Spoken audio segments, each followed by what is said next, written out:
فرانسیسی خبرساں ادارے کے مطابق نیپالی حکام کا کہنا ہے کہ تقریباً 150 بھارتی شہریوں نے سرحد پار کرنے کی کوشش کی۔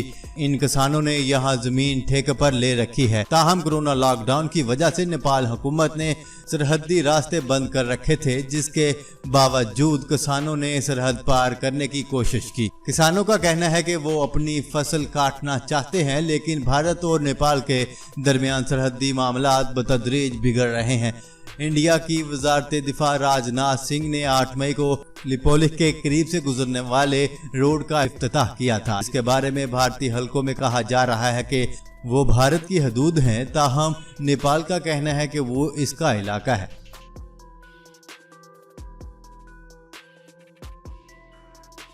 خبر کے اگلے حصے میں بات کرتے ہیں۔ وزیر خارجہ شاہ محمود قریشی کا کہنا ہے کہ پاکستان جنگی جنون میں مبتلا نہیں ہونا چاہتا، لیکن بھارت نے کوئی حماقت کی تو بڑے مناسب جواب کے لیے منتظر رہے۔ تفصیلات کے مطابق وزیر خارجہ شاہ محمود قریشی نے افغانستان کے حوالے سے اپنے بیان میں کہا ہے کہ خطے میں بہت بڑی ڈیولپمنٹ ہوئی ہے۔ افغانستان کے مسئلے پر سیاسی ڈیولپمنٹ درکار ہے۔ افغانستان کے اندرون مسائل کی وجہ سے امن رک گیا تھا۔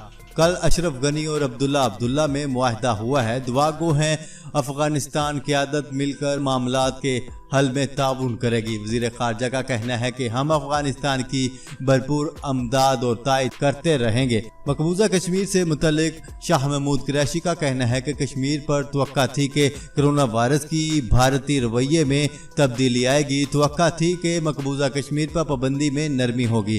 بدقسمتی سے ایسا نہیں ہوا۔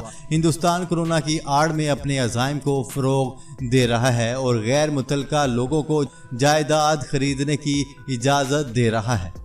ان کا کہنا تھا کہ پاکستان نے ہر فورم پر مسئلہ کشمیر کو اٹھایا اور مذمت کی۔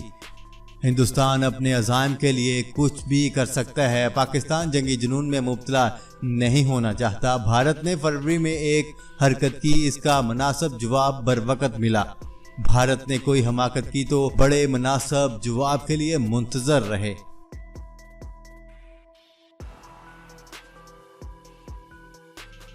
خبر کے اگلے حصے میں بات کرتے ہیں۔ وفاقی حکومت نے ملک کے تمام بڑے ایئرپورٹ ٹھیکے پر دینے کا حصولی فیصلہ کیا ہے، تاہم اس کا حتمی فیصلہ کابینہ کی منظوری سے کیا جائے گا۔ ذرائع کے مطابق تمام ایئرپورٹس ٹھیکے پر دینے کی سمری منظور کی گئی ہے۔ ذرائع کے مطابق ملک کے تمام ایئرپورٹس ٹھیکے پر دینے کی سمری منظوری کے لیے منگل کو وفاقی کابینہ کے اجلاس میں پیش کی جائے گی۔ وزیر اعظم عمران خان کی زیر صدارت کابینہ کے اجلاس میں پاکستان کے تمام بڑے ایئرپورٹس آؤٹ سورس کرنے کی منظوری سمیت 6 نکاتی ایجنڈے کا جائزہ لیا جائے گا اور اجلاس میں security and exchange commission of Pakistan policy board کے چیئرمین کی تعیناتی کی منظوری بھی دی جائے گی۔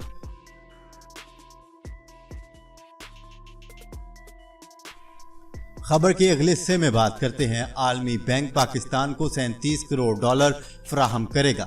رقم میں $20 کروڑ پنجاب میں صحت عامہ پروجیکٹس پر خرچ ہوں گے، جبکہ رقم میں $17 کروڑ خیبر پختونخوا زرعی شعبے کی بہتری پر خرچ ہوں گے۔ اسلام آباد میں سیکرٹری اقتصادی امور انور احمد اور عالمی بینک کے پاکستان میں ڈائریکٹر نے معاہدے پر دستخط کیے۔ معاہدے کے تحت ورلڈ بینک اور وزارت اقتصادی امور کے مابین 2 منصوبوں کے لیے $371 ملین فنڈنگ فراہم کرے گا۔ تقریب میں وفاقی وزیر برائے اقتصادی امور خسرو بختیار نے بھی شرکت کی۔ وفاقی وزیر خسرو بختیار کا سماجی ترقی پروگرام اور زرعی شعبے میں فنڈنگ پر ورلڈ بینک کا شکریہ ادا کیا گیا۔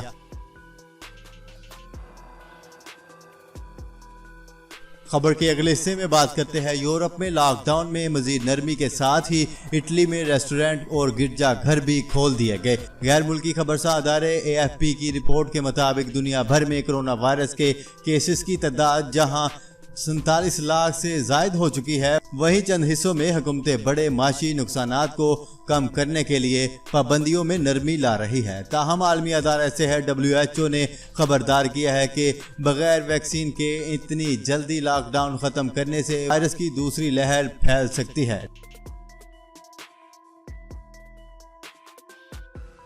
خبر کے اگلے اور آخری حصے میں بات کرتے ہیں۔ امریکی فضائیہ نے اتوار کے روز اپنے دوبارہ قابل استعمال ہائی ٹیک ڈرون X-37B کو اپنے چھٹے خفیہ مشن کے لیے خلا میں بھیج دیا۔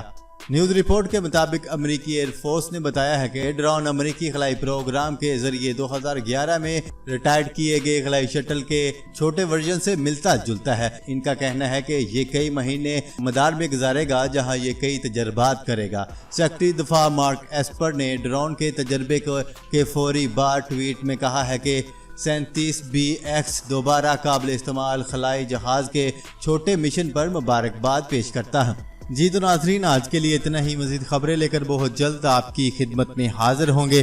تب تک کے لیے اپنا خیال رکھیے گا۔ اللہ نگہبان۔ پاکستان زندہ باد۔ پاکستان آرمی پائندہ باد۔